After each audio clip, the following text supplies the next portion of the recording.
Hello and welcome to the I've Seen Everything Reaction Wrap-Up. My name's Andrew and I'm glad to have you here with me. This is where I share my thoughts, rating, and review following my most recent reaction or watch-along video. To find these reaction and watch-along videos, please visit @SeenEverything over on YouTube. Please be sure to click the follow button here on the podcast, and for those listening on Apple Podcasts, a rating and review would be greatly appreciated. And now, on to this episode's wrap-up for The Lord of the Rings, The Return of the King, Extended Edition. Well, folks, we have traveled through Middle-earth in this trilogy twice now. This time with a bit more context, a little more character development, some things that definitely give you a different picture of how everything transpired. Nothing that really made me think that differently of Denethor, I have to say. I remember in the comments in my original reactions, people giving me a little more context on Denethor. I can understand if he was overcome by Sauron's power. I think somebody said he had a seeing stone or something like that, but the Denethor that we see in the movies, even more in the extended edition, even though he clearly chooses Boromir over Faramir. Both of them are in service of his own ego. Boromir is his champion, and what glory Boromir brings to him is what he cares about. Faramir, he doesn't see any value in at all and disregards him no matter what he does, which makes Faramir just all that more desperate for his approval and his love. We saw a bit more about Éowyn and Merry as well here, but really I think across the movies recharacterized a little bit Éowyn's connection with Aragorn. There was a romantic element there, but I don't feel like it was the only thing at play through the extended editions. I think it was also just her revering him as a warrior, as all the things he had been through, everything he had seen, her wanting to be taken seriously and not have sexism basically stand in the way of her being able to fight for her kingdom, just like any of the men would. We got a bit more of her actually meeting Faramir. I should say a bit more. The only thing I think we get in theatrical is you just see the two of them at the coronation of Aragorn. We actually see them notice each other during recovery and then speak a bit, and you could see like how there might be something between the two of them. I do wonder with what we saw of them, did they know each other before? And I think people might have told me the answer to that, but I don't remember it, because they seem to be a little familiar with each other right off the bat. I think it was in this movie we actually saw the death of Saruman, which you do not get at all in the theatrical cut of this movie. I don't think you see Saruman in Return of the King anywhere in the theatrical cut. You see Gandalf and everybody show up in Isengard, but Saruman is never seen. Like, you could even tell the cut points around his death scene. You get a little bit of a different characterization of Aragorn going and recruiting the Ghost Army, as it were. I know I'm calling it the Ghost Army, and that's not what it's called, but the Mouth of Sauron, which aptly named, considering that's all you could see of him. So some additional moments of different characterizations. You could see if they were looking to cut for time, where some of these things might have been cut out because they weren't necessarily essential to the story. Those parts, again, if you're talking about kind of the same dynamic of an abridged and unabridged version, I can understand cutting those in the interest of time for a theatrical cut.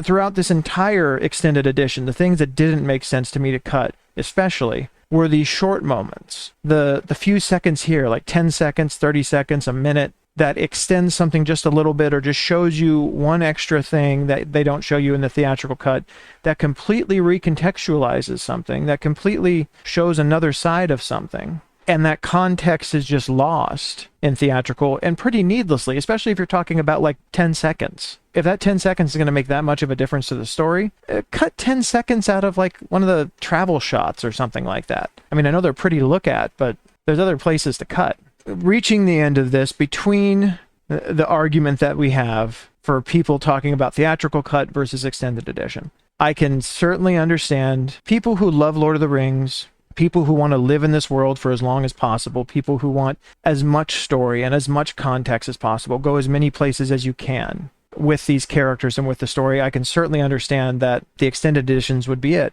Why would you waste time with anything else? But I do have to say, I really enjoyed the theatrical versions too. I did appreciate the extra context here in most cases. Again, not all the scenes were incredibly necessary, but they were enjoyable. So you would be hard pressed to find a more comprehensive journey, just a more rigorous and multifaceted journey than the Lord of the Rings trilogy. You just go so many different places and do so many different things, and by the time you're done watching it, you feel the weight and the distance of the travel. You feel the miles, at least to the capacity you can, being on the other side of the screen. It is certainly a trilogy of movies that demand your attention when you're going on this journey with these characters. And it certainly takes you to some amazing places. There are wonderful performances in it. There are just awe-inspiring shots and sequences, CG or not. Just the scale of a movie like this, or a trilogy like this, is just staggering in certain places. They just show off the magnitude of what you're dealing with. I think regardless of whether you're a Lord of the Rings fan or not, there are certain things you just have to stand in awe of to some degree.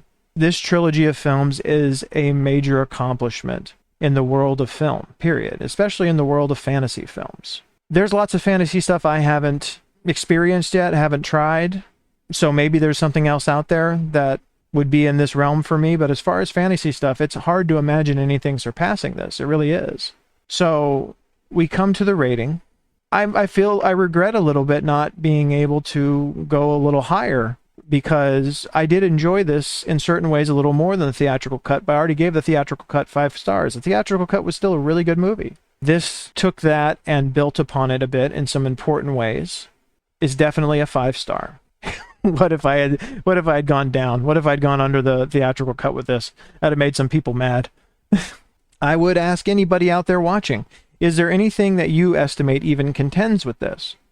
And also, just now that I've reached the end of the Lord of the Rings trilogy, suggestions about other things in the fantasy realm that you love, that you'd like to see me watch next, or that you would recommend I watch next.